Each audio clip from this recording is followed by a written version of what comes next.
Ny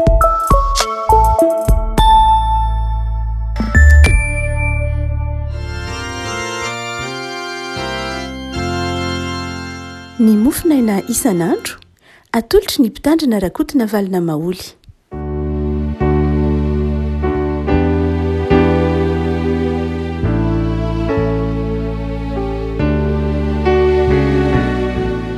Mpifanena no era-panatsika trariteratsinainy fa 7 ny volana oktobra ity.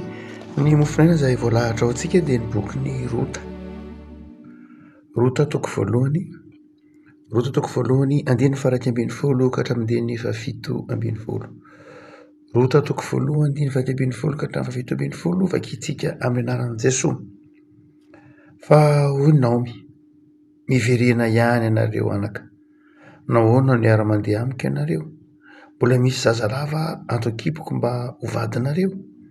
Miverena ihany ianareo anaka, ka mandehana fa efa antitra, ka tsy azo vady intsony tsy akory. Raha hoy izaho manantena ihany aho, enina dia anambady an'io alina aza ka hiteraka zazalahy moa ahandry azy mandra-pahalehibe ny va ianareo? Ka hijanona tsy anambady?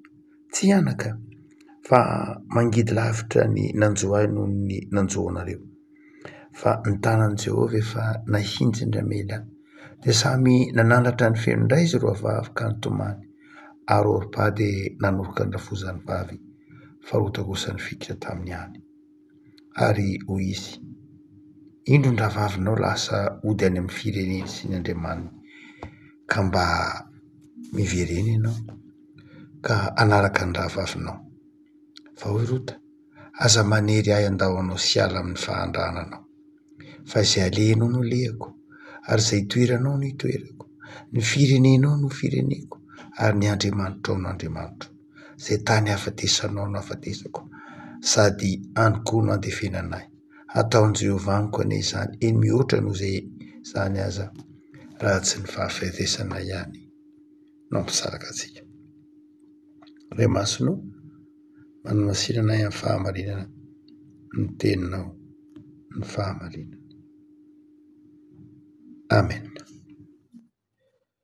Tamin'ny vanim-potoanan'ny mpitsara no niseho ity tantaran'ny Rota ity. Raha mampatsiaro isika dia nisy lehilahy Betelehema avy any Joda, avy any Betelehema any Joda, izay nantsoina hoe Elimeleka, ary nanambady any Naomi.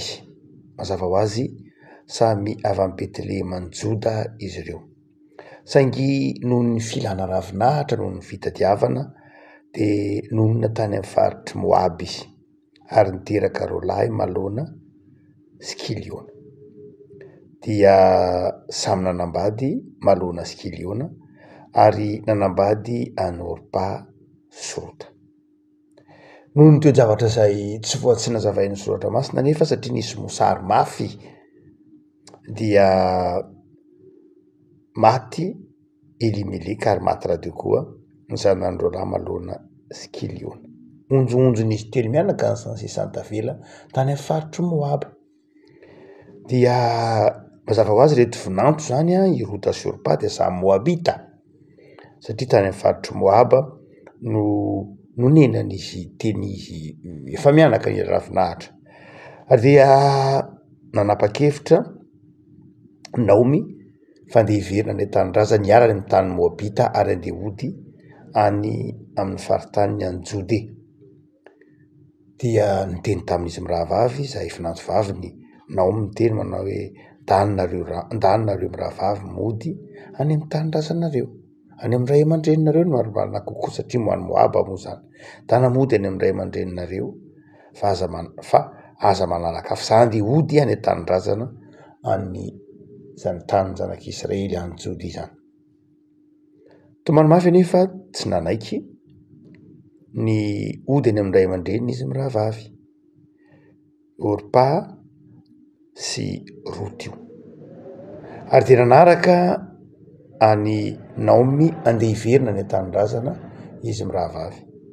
rehefa afaka alana ray andro dia mbola nandresy lahatra ihany no manao hoe ndana modo anareo roa mamonjy ny ray aman-drenareo fa nareo ange zatsy afaka satria fanao moa tamin'ny jiosiny hoe mamelo maso dia azo atao hoe raha ohatra ka misy raha tovolahy maty dia afaka anambady ny andralahany ilay afaka mampakatra lay vadin'ilay lalàny zany ny anankiray dia io lota manao hoe nao manao hoe zange tsy afaka hiteraka tsony tsisy afaka hitondra loloanareo tsy manana zanaka amenareo tsony afa mindehanana mody kanjo moa irota no niteny farany tatsika amin'ny andiny fa 7 sy ny 4 mino za zay alenao ny aleako zay toeranao ny toerako ny firenao ny fireneko Andriamanitra no Andriamanitra zay tany afatesanao no afatesako fa Eoropa kosa dia nandeha nody namonjy ny ray aman-dreniny.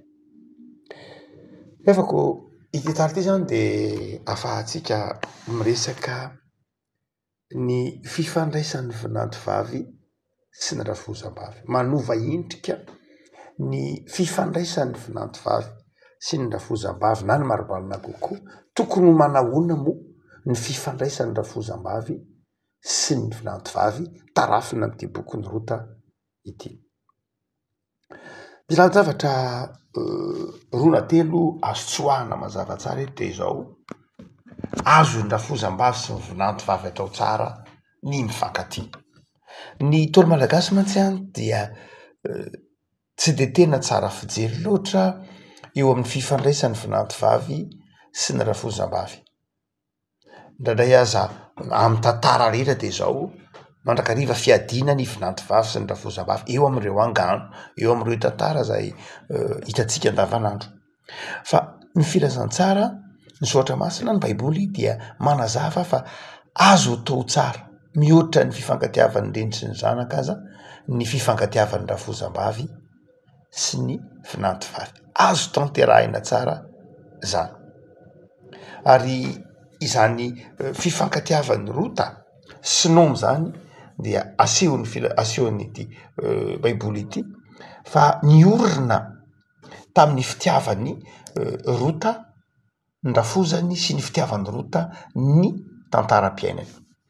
Amin'ireo boky sasany dia ahitana hoe amin'ny boky apôkrify sasany dia ahitana fa irota dia ny tantara inomy dia ny tantara mandrakariva na dia tany amin'ny faritry Moaba aza dia fanaony nomy ny mitantara tamin'ny rota ny mombamomba ny tany-drazana, mombamomba ny fianakaviany, mombamomba izay niainany tany an-tany-drazana ary dia irota dia tsy hoe tia anomy ihany, tsy hoe tia any zanaky nomy ihany zany fa tia koa ny tany-drazany nomy sy ny tany-drazany vadiny. Satria nataony rota nataony nomy mandrakariva izay hitiavany rota zany tantara zany nitantarainy ny fiainany tantarainy ny momba azy dia lasa tiany rota satria tiany ny vadiny tiany ny rafozany dia tiany koa ny tany-drazany ny rafozany sy ny tany-drazam-badiny. Afaka azo atao itsika ny fifankatiavan'ny rafozam-bavy sy ny vinantovavy. Inona no ambaran'ny soratra masina ho lalana tongavana amin'izany dia izao ny fifampiresahana, ny fifankafatarana, ny fifandraisana ary ataontsika hoe ny fiombonana mihitsy toy ny pirazy kombakomba mihitsy ary amin'ny lafiny tsara irota sy nomy. Ary dia irota nahavita ny teny mihitsy minay zay alehanao no alehako zay toeranao no itoerako. Irota nanaiky anaraka ny nomy andeha ho any amin'ny tany Israely. Irota nefa Moabita.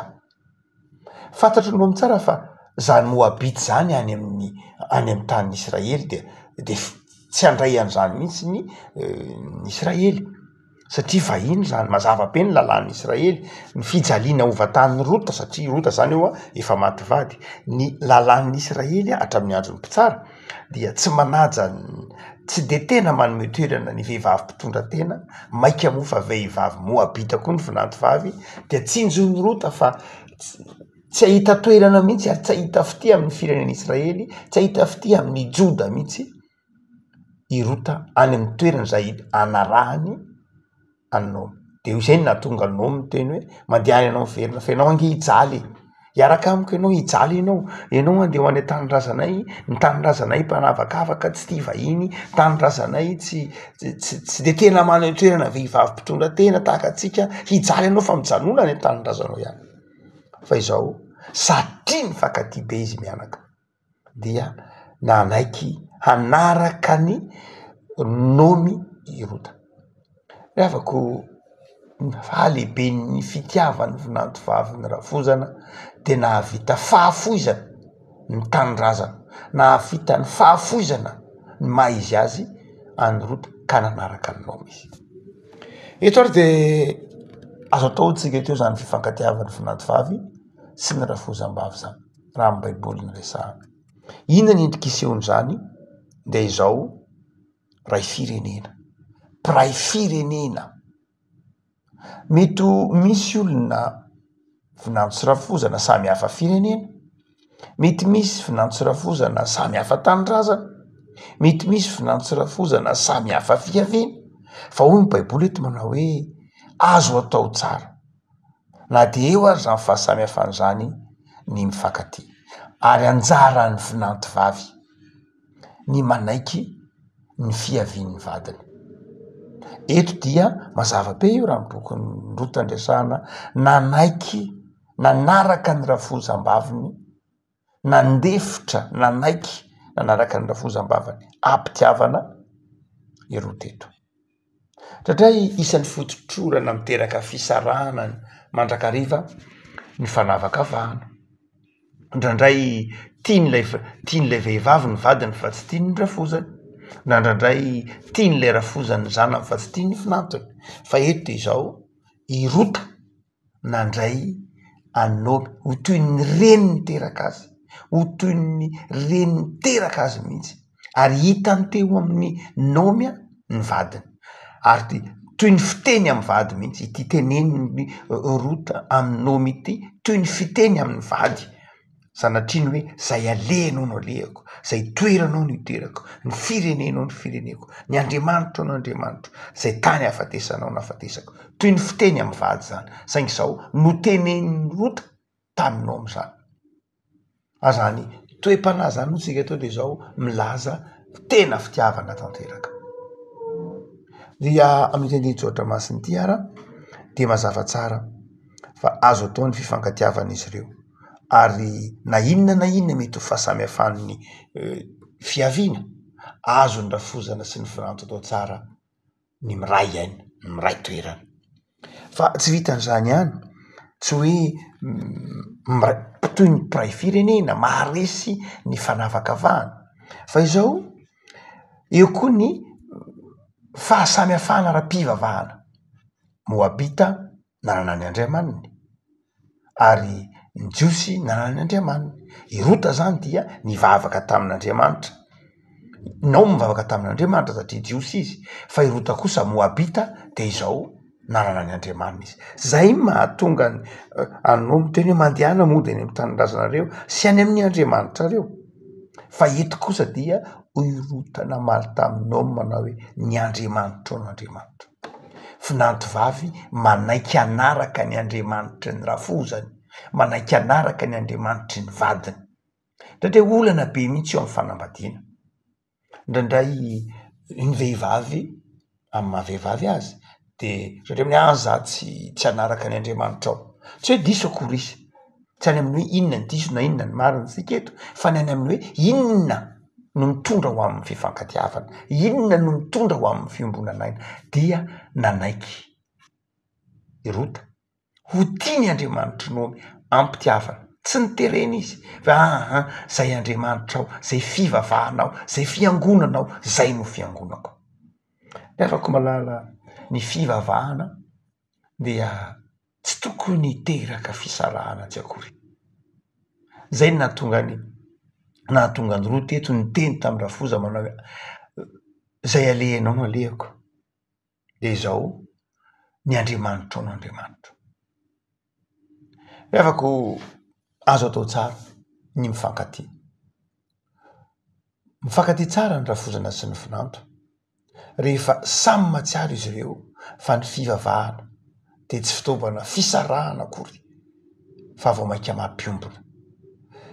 Ny fankativina ny tsony rafozam-bavy rehefa ohatra samy resy lahatra fa ny fahasamihafan'ny fiaviana, ny fahasamihafan'ny firenena dia izao tsy zay koa ny olana. Fa ny fahatelo zay aseho ny tendiny tsotra masina ity ry havako malala dia ho ihany koa izy manao hoe zay alenao no alehako. Ina ny dikan'izany? Zay projet anao no projetako, zay nofonofonao no nofonofoko. Dikan'izany izao milaza mihitsy iroa teto manao hoe tsy mampaninina ianao any tompon'ny programa. Sarotra mihitsy ndresaka an'izany am'izao vanim-potoana iainantsika. So angamba iteny manao hoe zany kosa efa nilozan'ny toetrandro, efa vanim-potoana ny antikité zany. Tsy azo tanterahana zany. Ahoana moa no tsy maintsy ny vinantony, ahoana moa no tsy maintsy ny vinantony anaraka, ahoana moa za ve vinanto, za ve andefitra am'izany, za koa mba te hanana ny fiainako, za koa mba te hanana ny lalana tiako ny izoro. Fa aseho ny bokony, aseho ny tantarany roa teto fa ny zava-dehibe dia ny hoe azo atao ny mifankatia. Azo atao ny mifankatia. Rehefa manapa-kevitra anao zany ny rotonta. Tsy fanapahan-kevitry ny tokana ny fifankatiavan'ny finantso sy ny rafozana fa fifankapitiavan'ny rotonta. Ary azo atao zany. Azo atao analan'ny fifampiresahana, azo atao anatin'ny fifandeferana. Ny zava-dehibe dia izao tsy ny hoe aiza na aiza. Ny zava-dehibe tsy ny hoe inona no lena, inona no atao, fa ny zava-dehibe dia izao lay fifankatiavana. Ary rehefa mitoetra fifankatiavana io, na dia ny olana sarotra indrindra ara dia miva. Mitohy ny tantara amin'ny bokin'ny rota dia afantarantsika fa lamina ny fiainan'izy mianaka. Ary lalana tsy nampozina no nitondran'Andriamanitra azy. Ary mazava ho azy, rota zay Moabita dia lasa tonga razam-ben'i Jesoa. Hitantsika anatin'ny tetiaran'i Jesoa ny anaran'ny rota Moabita. Ny lalan'Andriamanitra hafa mihitsy. Ny lalan'Andriamanitra rehefa manaiky andeha amin'ny fitiavana isika dia manjary mahasoa antsika. Ny planin'Andriamanitra lehibe lavitra noho ny fieritreretantsika sy ny fikasantsika. Ary nataon'Andriamanitra fiasana oloaran'ny poiran'i Jesoa. Irota ara-tantara no hitoetra soa nananan'io fandeferana, fanetretena, fitiavana. Ary ny faran'izay aseho ny atedonitra masina ity dia ny hoe zay afatesanao na afatesako, milaza fiafaran'ny fiainana mihitsy io. Milaza fiafaran'ny fiainana. Tsy hoe samy manana ny fasany, fa izao zay fasana ilevenanao no ilevenako. Irota taminao. Milaza izay tsy hoe fanekena iaramonina ihany fo ny fahavelona, fa manaiky tsy fandao na dia ao anatin'ny sarotra aza. Rafozana sy vinanto. Tsy mifandao na ao anatin'ny mora na ao anatin'ny sarotra, na ao anatin'ny fifaliana na ao anatin'ny zava-manahirana. Nahoana no tantaraina ry havana tony bokon'ny rotony, nahoana no nasongadina manokana saika tadidy matetika raha moa amin'ny vanim-potoana ny mariazy no ampiasany tedidy tsotra masina ity.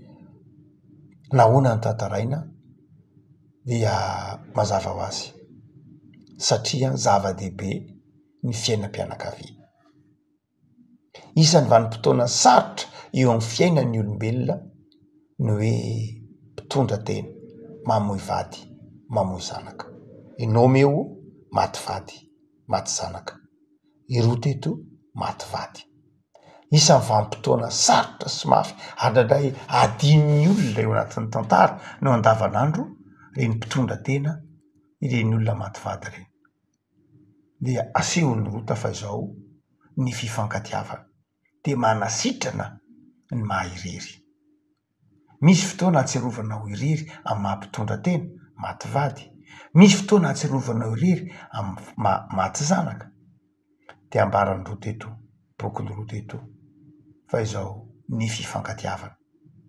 Ny tsy famelana an'ireny olona ireny irery dia mahatonga azy ireny manana fifaliana manokana.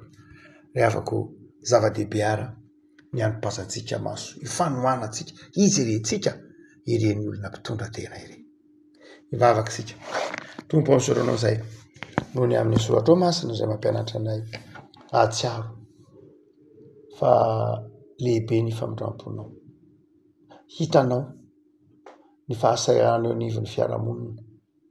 Misoratra ny fatao aminao ifampahery zahay. mivavaky seho an'ireo mpitondra tena, mivavaky seho an'ireo kamboty, mivavaky seho an'ireo namoizanaka, mivavaky seho an'ireo zay mandalo zava-tsarotra ampaherezy izy rey. Manomboka herinandro vaovao zay tompo. Ataovy miaina ny fifankatiavana. Ataovy mahay manararotra ny fotoana itiavanay ireo olona mpiarabelona aminay, itiavanay ny namanay. Ataovy mahay manampy ireo olona mila vony sy mila toana avy aminay zay. Da io herinandro ity Jesoa, ahitana fifaliana sy fahatanjahana. Aza mahafoy na masaraka anay ianao. Mitoera aminay mandrakariva, arakovy amin'ny fahasoavanao ny fiainanay Jesoa. Dia ataovy mahita fahombiazana hatramin'izay amin'izay rehetra tanterahany eo amakivaky ty herinandro ty. Mametraka n'isan'andro ny ambany fitahinao ray zanaka fanahy masina. Amen.